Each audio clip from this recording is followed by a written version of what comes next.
नमस्कार दोस्तों, स्वागत है आपका अनअचीवेबल यूट्यूब चैनल पर। आज की वीडियो में हम जानेंगे कि जिनका प्रीलिम्स निकल जाता है लेकिन मेंस जिनका नहीं निकल पाता है, और मेंस वो अटेम्प्ट करते हैं बट उनका मेंस अच्छा नहीं हो पाता है, ना जाने किसी वजह से उनका मेंस नहीं निकल पाता है। तो उनके लिए ये वीडियो रहेगी स्पेशली। और फिर मैं इस वीडियो के बाद मैं बनाऊंगा उनके लिए स्ट्रेटजी जिनका प्रीलिम्स निकल जाता है, मेंस निकल जाता है, वो इंटरव्यू राउंड में जाके छट जाते हैं, या फिर कुछ इंटरव्यू में मतलब सेलेक्ट नहीं हो पाते हैं, इंटरव्यू को क्रैक नहीं कर पाते हैं, या फिर उनका मेंस में जस्ट कट ऑफ से जस्ट थोड़ा बहुत 2-4 नंबर ही ऊपर आते हैं, या जस्ट कट ऑफ के बराबर आते हैं, बस वो इंटरव्यू के लिए सिर्फ सेलेक्ट हो जाते हैं। उनके लिए मैं वीडियो अलग से बना दूंगा इसके बाद। सबसे पहली बात ये है कि यदि आपका प्रीलिम्स निकल जा रहा है तो आप ऑलरेडी दूसरे स्टूडेंट से आप काफ़ी आगे हो, और आपका एक तरह से जो गोल है वो बहुत नज़दीक ही है आपके। ऐसा भी नहीं कि आप बहुत दूर हो गए हो, एक तरह से आप अपने गोल्स के जस्ट आसपास ही पहुंच चुके हो। बस आपको अभी सही डायरेक्शन में और मेहनत करने की ज़रूरत है। तो हम कैसे जानें कि हमारे अंदर कुछ क्या क्या कमियां हो चुकी है, और क्या क्या कमियां मतलब कि को हम जान करके इम्प्रूव कर सकते हैं और अपना स्कोर बेहतर कर सकते हैं मेंस में, और एग्ज़ाम को क्रैक कर सकते हैं। तो सबसे पहले हम क्या करते हैं कि जैसे कि आप इंग्लिश सेक्शन में मान लीजिए कमज़ोर हैं अभी भी, या अच्छा स्कोर नहीं उठा पा रहे हैं, अच्छा नहीं कर पा रहे, गलत करके आ जाते हैं, तो आप मेक श्योर ये कीजिए कि आप इंग्लिश का जब एग्ज़ाम देते हैं या फिर इंग्लिश को जो पढ़ते हैं तो आप उसको एनालिसिस कीजिए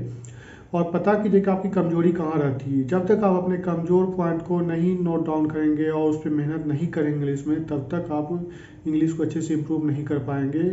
बेसिक चीज़ यही है इसका। रीडिंग आप इंग्लिश सेक्शन में जितना अच्छा रीडिंग पे आपका कमांड होगा, जितने ज़्यादा से ज़्यादा आप रीडिंग करेंगे, रीडिंग बेस्ड क्वेश्चन बनाएंगे, पैसेज बनाएंगे, तो आपका एक तरह से आपका प्रैक्टिस ज़्यादा होगा और फिर आप इंग्लिश को और इम्प्रूव कर पाएंगे। रही बात ग्रामर की, तो ग्रामर आपको इतना हेल्प, यदि आप ग्रामर एक तरह से यदि आपको नहीं आता, ग्रामर अच्छे से कमांड में नहीं है, जरूरी नहीं कि आप ग्रामर के पीछे अपना सर खपाए और आपका एग्जाम में अच्छा इम्प्रूवमेंट हो जाए उस दिमाग ख़राब करने के बावजूद भी। वैसा कुछ नहीं होने वाला है, क्योंकि बैंक एग्ज़ाम आप जानते हैं कि ग्रामर बेस्ड एग्ज़ाम नहीं होता है आपका, ये रीडिंग बेस्ड ही एग्ज़ाम होते हैं। इसको आप इजीली यदि आप रीडिंग को अच्छे से कर लें, या फिर पैराजिम्बल्स हो गए, या फिर फिलर्स हो गए, या फिर पैसेज हो जाते हैं, जिसको हम रीडिंग कम्प्रीहेंशन बोलते हैं, तो ये सब पे यदि आप ज़्यादा ध्यान दें, ज़्यादा से ज़्यादा प्रैक्टिस करें, कहाँ गलतियाँ हो रही है, किस टाइप के क्वेश्चन पे आप गलतियाँ कर रहे हैं। पैराजिम्बल ही आप बना रहे हैं मान लीजिए, तो पैराजिम्बल में कहाँ गलतियाँ कर रहे हैं आप, किस टाइप के पैराजिम्बल में आप फंसते हैं, किस टाइप का पैराजिम्बल आप बना कर 100% आते हैं कि मेरा सही है, बट उसमें भी आप गलत कर बैठते हैं। ये सब आपको नोट डाउन करना चाहिए और आगे बढ़ना चाहिए, और उस चीज़ को जितना ज़्यादा आप इम्प्रूव कर सकते हैं अपने कमियों को, आप जल्दी आप इंग्लिश सेक्शन को बेहतर कर सकते हैं। और इंग्लिश सेक्शन में ये होती है कि वोकैब का आप ज़्यादा से ज़्यादा मतलब कि प्रैक्टिस, मतलब कि जो भी वोकैब आपको नया आता है उसको आप यूज करने की कोशिश करें। उस वोकैब को आप उतने सारे वोकैब को आप एक तरह से मतलब कि याद नहीं कर सकते हैं एक तरह से कि सारे जितने वोकैब आते हैं उसको मैं याद कर लूँ, मेरा वोकैब अच्छा हो जाएगा, ऐसा नहीं हो पाता है। उसको बार बार आपको यूज करना पड़ेगा, उस वर्ड को 4-5 बार यूज कर ले, या फिर 4-5 बार देखे उसी वर्ड को। क्योंकि यदि मान लीजिए आज आपने 5 वर्ड वोकैब के आए आपके पास, या 10 वर्ड आपके पास आया, आपने उसको नोट डाउन किया, तो मे बी कल वही वर्ड 4 या 5 मतलब कि वर्ड जो होते हैं वो आपके अगले नेक्स्ट दिन के एडिटोरियल में या पैसेज में कहीं ना कहीं वो चीज़ रिपीट होते हैं। तो इस चीज़ को आप ध्यान में रखें कि आप हर वर्ड को याद नहीं कर सकते हैं, और जितने भी आपके वोकैब के वर्ड होते हैं तो उसको आप ट्राई करें कि रिपीट करें, बस उसको यूज करें। यूज करेंगे तो आपको जल्दी याद होगा और कभी आप भूलेंगे नहीं। जब तक आपका एग्जाम चलता रहेगा, जब तक आप प्रिपरेशन चलता रहेगा, तब तक आप उसको भूल नहीं पाएंगे, क्योंकि आप उसको यूज कर रहे हैं। लिखने की प्रैक्टिस करें उस वर्ड का यूज करके, तो आपका इंग्लिश बहुत अच्छा इम्प्रूव हो जाएगा। तो अब चलते हैं आपका जीके सेक्शन पे। जीके में लोग क्या करते हैं कि पढ़ते तो है, बहुत सारे पढ़ लेते हैं, कभी ये सर के नोट्स फॉलो कर लिए, कभी वो मैम के नोट्स फॉलो कर लिए, बट क्या करते हैं कि सेल्फ प्रैक्टिस करते नहीं हैं। यदि आपका जीके में कम नंबर आ रहा है, मान लीजिए करंट अफेयर में कम नंबर आ रहे हैं, या फिर स्टैटिक जीके में कम नंबर आ रहे हैं, या फिर बैंकिंग अफेयर्स में कम नंबर आ रहे हैं, जिस टॉपिक में या जिस सेक्शन में आपके नंबर्स कम आते हैं, या फिर किसी चीज़ का आपका मान लीजिए कि डाटा टाइप का जो क्वेश्चन होता है जीके में, जैसे मान लीजिए कि मूडी के द्वारा ग्रोथ ऑफ रेट क्या है अभी इंडिया का, ग्रोथ रेट क्या है इंडिया का, आरबीआई द्वारा जीडीपी क्या है अभी इंडिया का। तो इस टाइप का जो एक तरह से जो डाटा वाला होते हैं, वो यदि आपको याद नहीं रहता शुरू में, जैसे कुछ आया डाटा तो एग्जाम से जस्ट 7 दिन 8 दिन पहले या 10 दिन पहले उस ऐसे डाटा को आप याद कर लें। क्योंकि शुरू में नहीं याद हो पाता तो कोई दिक्कत नहीं, उसको आप स्किप करें शुरू में। और जैसे एग्जाम नज़दीक आते 10 दिन बचते तो सारे डाटा जितने भी हैं लेटेस्ट उस टाइम के, उस टाइम को याद कर लीजिए, क्योंकि वही एग्जाम में आपसे पूछे जाते हैं जो कि लेटेस्ट होते हैं। और रही बात जहाँ तक स्टैटिक पोर्शन की, तो स्टैटिक पोर्शन में जो भी करंट में न्यूज़ चल रही है वहीं से क्वेश्चन उठा के पूछते हैं। ये नहीं कि वो हिस्ट्री ज्योग्राफी की तरह एसएससी की एग्ज़ाम की तरह आपसे पूछेंगे कि हाँ पूरा पूरा आपसे हिस्ट्री के बारे में क्वेश्चन पूछ लिया, इस टाइप का नहीं पूछता है बैंक में। और फिर आपको करना क्या कि अच्छे से जो भी करंट में टॉपिक पूरा एकदम से हॉट टॉपिक उससे रिलेटेड करंट अफेयर ज़्यादा पूछे जाते हैं। ऑथर्स हो गए, बुक एंड ऑथर्स जो होते हैं उसके क्वेश्चन ज़्यादा पूछते हैं, ज़्यादा मतलब कि 1-2 क्वेश्चन आ ही जाते हैं, यदि आप शायद उसको स्किप भी कर सकते हैं ज़्यादा टाइम वेस्ट ना करके। और रही बात आपका ज़्यादा से ज़्यादा रिवीजन करें क्वेश्चंस का, जैसी भी आपको सहूलियत होती है। जैसे आपको इजी पड़ता है, मान लीजिए कि आप लिख के याद करना चाहते, लिख के मान लीजिए कि आप कुछ याद किए, उसको लिख करके आपको याद हो जाती है, या फिर मान लीजिए कि आपको बोल बोल के याद होती है। जैसे भी आपका मेथड है पढ़ने का जीके को, उस तरह से पढ़े। लेकिन हाँ, जो आपकी गलतियाँ कर रहे हैं, जिस टॉपिक का आपका क्लियरेंस नहीं है अच्छे से, कंसेप्ट का क्लियर नहीं है कंसेप्ट, उस टॉपिक को आप अच्छे से पढ़ें, अच्छे से समझें। स्पेशली बैंकिंग अफेयर्स जैसे हो गया, बैंकिंग अफेयर्स में क्या होते हैं कि जो कुछ स्टैटिक पोर्शन होते हैं उसको आप कम से कम कवर कर लें अच्छे से।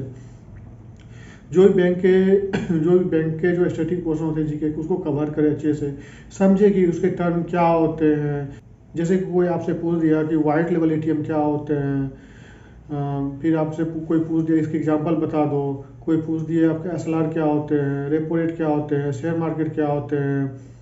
तो इस टाइप से जो भी चीज़ होती है इसके बारे में आपको अच्छे से जानकारी होना चाहिए। यदि आप इसके बारे में अच्छे से डीपली नहीं जानेंगे तो आपको दिक्कत हो सकती है कोई भी वर्ड समझने में। क्योंकि बैंकिंग टर्म में क्या है कि बैंक का जो टर्म होता है उसको समझना बहुत ज़रूरी होता है। रेपो रेट क्या होता है, रिवर्स रेपो रेट क्या होता है, इसको समझिए कि रियल में ये होता क्या है। ऊपर से क्या है कि ये सब जैसे ही आप ये सब चीज़ आप अच्छे से समझ लेंगे, सारे बेसिक कंसेप्ट जैसे बेसल नॉर्म्स क्या होते हैं, ये सब जितने भी टॉपिक मतलब कि आप कवर करेंगे अच्छे से समझ के एक एक लाइन समझेंगे, इसका वीडियो देखेंगे सर लोग का, तो आपको समझ में आएगा कि हाँ हम क्या जान रहे क्या नहीं जान रहे। और रही बात है जो भी बैंकिंग अफेयर्स के क्वेश्चन होते हैं, जो भी होते हैं लेटेस्ट वाले जो करंट वाले होते हैं,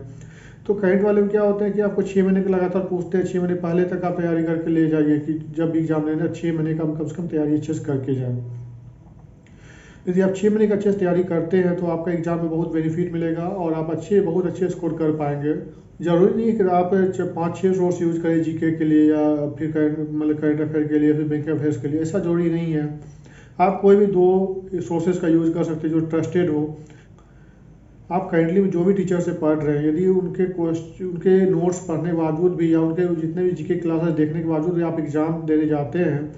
और वहाँ पे देखते हैं कि जीके आपसे बन ही नहीं रहा है, तो उस टाइम में क्या करना चाहिए। यदि आप फिर घर आए वो एग्ज़ाम देने के बाद जैसे घर आते हैं फिर उसका मॉक पेपर आता है, तो मॉक पेपर को डाउनलोड करें और उससे देखें कि आपके जो सर पढ़ाए हैं तो उससे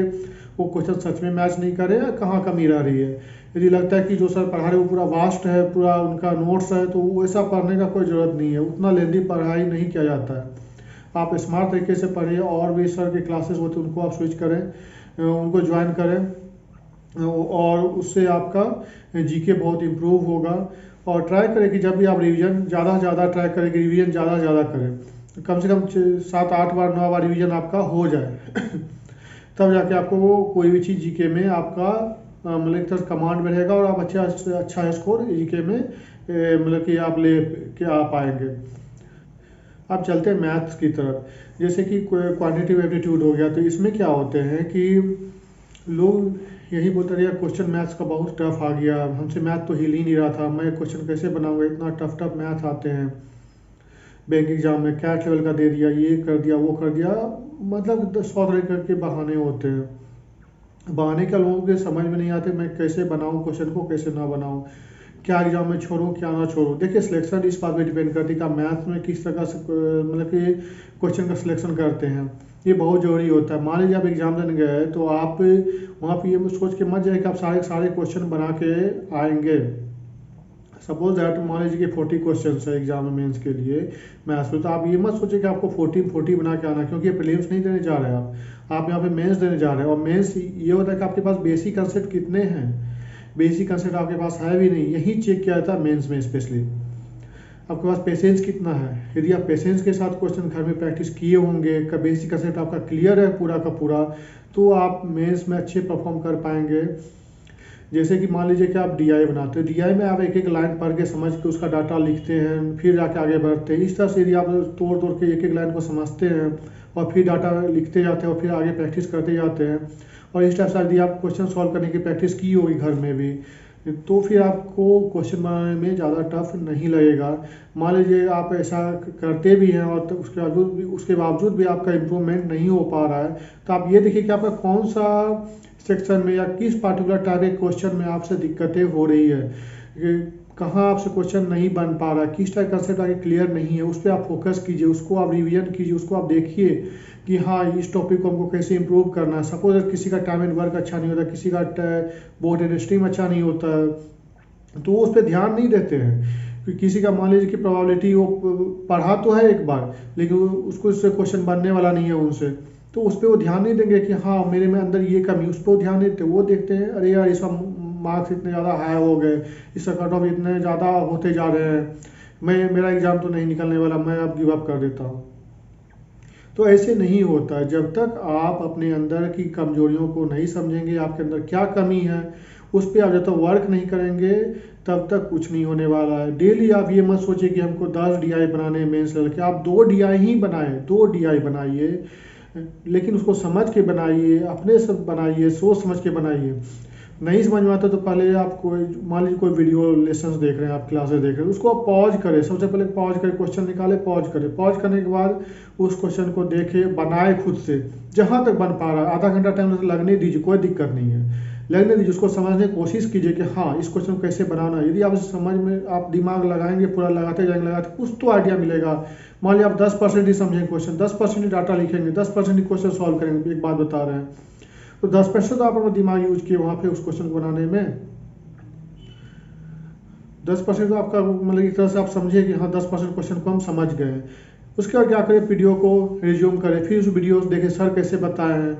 तो देखेंगे आपका कि आप क्या सोचे थे और सर क्या सोचे, दोनों का थॉट में वहाँ पर अंतर पता चलेगा। तब भी सोचेंगे अच्छा ऐसे ये क्वेश्चन बनेगा, इस मेथड से बनेगा, फिर उस मेथड से बना के देखें। फिर उस क्वेश्चन को मान लिया आपने बना लिया, फिर से क्या करें कि आज आपने बनाया, फिर कल उस क्वेश्चन को, सेम क्वेश्चन को आप कल भी फिर बनाएं, फिर से प्रैक्टिस करें। तो आपको क्या होगा, कोई दिक्कत नहीं होगा समझने में। आप उस टाइम में फिर सोचेंगे अच्छा मेरे में ये चीज़ समझने में दिक्कतें हो रही है, जो आपका कमजोरी है मैथ्स को लेकर, वो आपको पकड़ में आएगा। फिर आप डेली 2 क्वेश्चन ही प्रैक्टिस करें डीआई का, उससे ज़्यादा करने की ज़रूरत नहीं है। उससे ज़्यादा आप करने के चक्कर में रहेंगे, आपसे क्वालिटी वाला पढ़ाई नहीं हो पाएगा, इसलिए आप क्वांटिटी बंद के रह जाएंगे और आपसे एग्जाम नहीं निकल पाएगा मैथ्स के। जैसे होते हैं आपके मिसलेनियस टॉपिक, जैसे profit loss, percentage ratio, proportion, time and work, permutation, combination, mensuration, ये सब को और स्ट्रॉन्ग कीजिए जितना ज़्यादा स्ट्रॉन्ग कर, क्योंकि आजकल के जो मेंस एग्जाम होते हैं सारे क्वेश्चन पूछे जाते हैं, जितने भी टॉपिक है सभी से क्वेश्चन पूछे जाते हैं, उनको वो मिक्स करते हैं। जैसे परसेंटेज को परमुटेशन कॉम्बिनेशन में डाल देते हैं, मिला देते हैं, कुछ ना कुछ ऐसा डाटा मिला देते हैं। लास्ट एग्जाम में भी ऐसे ही आया था मेंस में, मिक्स करते हैं, 2-3 के टॉपिक को मिक्स करके ही क्वेश्चन बनाते हैं वो लोग, क्योंकि उनको पता है कि प्रॉफिट और परसेंटेज सभी पढ़े होते हैं, लेकिन permutation combination, time and work, boat and stream बहुत कम स्टूडेंट पढ़े होते हैं, उसमें वो लोग रेशियो लगा देंगे, मान लीजिए परसेंटेज लगा देंगे, तो उस टाइम में आपको दिक्कतें हो जाएगी। या परमुटेशन कॉम्बिनेशन लगा दिए कहीं पे भी, ऐसा बाय द वे लगा देते हैं, तो फिर आपसे वही क्वेश्चन बहुत टफ हो जाते हैं, जबकि वो क्वेश्चन बहुत ईजी होते हैं यदि आपका प्रैक्टिस बहुत अच्छा से पहले से किया होता है। तो इसलिए मैं कहता हूँ कि जो अपनी कमजोरियाँ हैं उस पर आप ध्यान दीजिए और बहुत अच्छे से मेहनत कीजिए, बिल्कुल मैथ आपका अच्छा हो जाएगा। और आपको प्रैक्टिस की जरूरत पड़ती है, मैथ्स यूं ही नहीं एक दिन में ठीक होते, मैथ्स के लिए बहुत प्रैक्टिस चाहिए होती है। और मैथ्स में यदि आप प्रैक्टिस करेंगे पूरा पेशेंस हो करके, पूरा अच्छे से पेशेंस रखेंगे अपने अंदर, तो आपका मैथ्स बिल्कुल इम्प्रूव होगा और आप अच्छे नंबर मैथ्स में लेके आएंगे, क्वांटिटेटिव एप्टीट्यूड में लेके आएंगे और आप बहुत अच्छा स्कोर कर पाएंगे, और डीआई में भी स्पेशली बहुत अच्छा स्कोर कर पाएंगे। और अब चलते हैं रीजनिंग की तरफ। रीजनिंग में क्या होता है कि मान लीजिए रीजनिंग में एग्जाम देने गए, तो वहाँ पे बहुत सारे लोगों का रीजनिंग बहुत अच्छा है, वो क्या करते हैं कि टफ से टफ क्वेश्चन बनाने जाते हैं, और क्या करते हैं कि जब मेंस का एग्जाम आता है क्लासेस में तो बहुत टफ से टफ क्वेश्चन आते हैं, बनाइए बिल्कुल बनाइए, टफ से टफ क्वेश्चन आपसे बनता है तो बनाइए, लेकिन ये नहीं कि आप एक दिन में मेंस के 10 क्वेश्चन बनाने के पीछे पड़े, नहीं, आप 2 क्वेश्चन नहीं बनाइए, 3 क्वेश्चन नहीं बनाइए, लेकिन समझ के बनाइए अपने से। कहीं दिक्कत हो रही कोई स्पेसिफिक टॉपिक में या कोई स्पेसिफिक टाइप के कंसेप्ट वाले क्वेश्चन में या पजल में कहीं पे भी दिक्कत हो रही है, उसको आप प्रैक्टिस कीजिए, उसको समझिए कि कहाँ आपका कंसेप्ट कम पड़ रहा है, कहाँ आप नहीं समझ पा रहे हैं। जब आप इस चीज़ पे ध्यान देने लगेंगे अपने बेसिक पे, बेसिक में ये और बेसिक करने वाले ये हो कि आपका कंसेप्ट ऐसा हो कि आपसे कोई भी क्वेश्चन ना छूटे उस टॉपिक से, इस टाइप को बेसिक स्ट्रॉन्ग कहते हैं। इसीलिए आपको रीजनिंग में भी मैं यही कहूँगा कि आप बेसिक को अच्छे से इम्प्रूव करें। और फिर रीजनिंग में मान लीजिए कि आपका ब्लड रिलेशन खराब हो गया, मान लीजिए उसमें आपको क्वेश्चंस नहीं बनते, अच्छे से अच्छे क्वेश्चन नहीं बनते, आपको समझने में दिक्कत हो रही है, किसी को सिलॉग समझने में दिक्कत हो रही है, मान लीजिए किसी को वनली वाले जो कंसेप्ट होते हैं सिलोजिज्म में, उसको समझने में दिक्कतें हो रही है, तो उसको क्या करें, उसको आप कंसेप्ट को क्लियर करें कि आपको सिलोजिज्म में कहाँ पे दिक्कत हो रही है, या फिर आपका कहाँ पे मान लीजिए कि किसी को ब्लड रिलेशन के पजल नहीं बनते हैं, किसी को सबके अलग अलग प्रॉब्लम होती है, लेकिन आप क्या करते हैं उसको कभी भी आप पढ़ते नहीं दोबारा, या फिर उसको पे मेहनत नहीं करते हैं, उसको बस वैसे ही छोड़ देते हैं, या फिर सोचते हैं हमसे होगा ही नहीं। तो ऐसा नहीं करना है, आपको अच्छे सोचना है क्या करें कि इसको और इम्प्रूव करें, कैसे इस टॉपिक को अच्छा से कमांड में करें, जो स्ट्रांग उसको और स्ट्रांग की, जो आपका कमज़ोर उसको मजबूत कीजिए, कम से कम मीडियम लेवल में लाइए कम से कम, तब जाके आप एक अच्छे लेवल पे अपने आप को लेके आ पाएंगे। जब तक आप वर्क नहीं करेंगे अपने बेसिक कंसेप्ट पे, तब तक आप कुछ नहीं कर पाएंगे। तो बहुत अच्छा ये रहेगा कि आप डेली प्रैक्टिस करें, डेली सारे टाइप के क्वेश्चन की कोशिश करें कि प्रैक्टिस करने की। यदि नहीं हो पाता तो यदि आप सोचते हैं कि अच्छा चलो यदि हम मॉक देते हैं मेंस का, तो मॉक नहीं देना, मॉक का क्या करें, आप जस्ट सबमिट करें, उसका जो क्वेश्चन होते हैं उसको एनालाइज करें, उसको सॉल्व करें। जहाँ नहीं बनता है, मान लीजिए कि मैथ्स, रीजनिंग और इंग्लिश का क्वेश्चन मान लीजिए आप सॉल्व कर रहे हैं, तो ओके, क्योंकि जीके पे उतना दिमाग नहीं खराब करना है इसको जो मॉक होते हैं, क्योंकि वो बहुत अटपटा सा पूछते हैं। लेकिन हाँ, मैथ्स, रीजनिंग और जो इंग्लिश होते हैं इस पर आपको थोड़ा ध्यान देना है। इसमें जो भी क्वेश्चन आपसे नहीं बनते, मान लीजिए उस क्वेश्चन को देखिए किस टाइप से क्वेश्चन पूछा गया है, या किस टाइप क्वेश्चन इसमें जो कि हमसे नहीं बन रहा है, फिर उसका सॉल्यूशन देखिए कैसे हो रहा नहीं हो रहा, उसको समझने की कोशिश कीजिए कि क्वेश्चन को, ठीक है। यानी तो आप मान लीजिए सोचेंगे कि अच्छा डेली तो मेरे पास इतना टाइम नहीं है कि मैं डेली मॉक के क्वेश्चन को ही देखते रहूँ, ठीक, कोई बात नहीं। मान लीजिए आप अपना जो पढ़ाई जहाँ से प्रैक्टिस करते हैं, जो क्लासेस से करते हैं या कहीं से भी कर रहे हैं, बुक से कर रहे हैं, कीजिए, लेकिन साथ में 1 या 2 पजल जो मॉक में आपसे नहीं बने उसको भी उठाइए, उसको भी प्रैक्टिस कीजिए। तो साथ में ये करने से क्या होगा कि आपका इंप्रूवमेंट होगा, फिर आपको पता लगेगा कि अच्छा कहाँ पे आप गलतियाँ कर रहे हैं, कौन सी टॉपिक आपकी कमज़ोर है, उसको ज़रूर एनालाइज कीजिए, और आपका बहुत अच्छा स्कोर होगा और आपका एग्ज़ाम बिल्कुल क्लियर होगा। क्योंकि जब तक आप मेंस में जो कट ऑफ मार्क्स होते हैं उससे 15 से 20 नंबर ज़्यादा नहीं लाएंगे जनरल कैटेगरी के लिए, तब तक आपका एग्ज़ाम निकलना मुश्किल हो जाएगा, और आप बार बार इंटरव्यू राउंड तक पहुंचेंगे, वहाँ पे फिर फाइनल सिलेक्शन नहीं हो पाएगा। और अगली वीडियो में बनाने ही वाला हूँ इंटरव्यू में, जिसका सिलेक्शन इंटरव्यू में या तो अच्छे स्कोर नहीं कर पाते हैं, या फिर इंटरव्यू में जस्ट वो पहुंच जाते हैं और छट जाते हैं वहाँ से, फिर फाइनल मेरिट लिस्ट में आने से, उनके लिए वीडियो जल्दी लाऊंगा, संडे तक उनका वीडियो आ जाएगा। तो अभी तक आपने हमारे यदि इस चैनल को सब्सक्राइब नहीं किया तो प्लीज़ सब्सक्राइब कर ले, और भी अच्छे अच्छे स्ट्रेटजी वाले वीडियो इसमें मैं लाते रहूँगा। Thank you, have a nice day.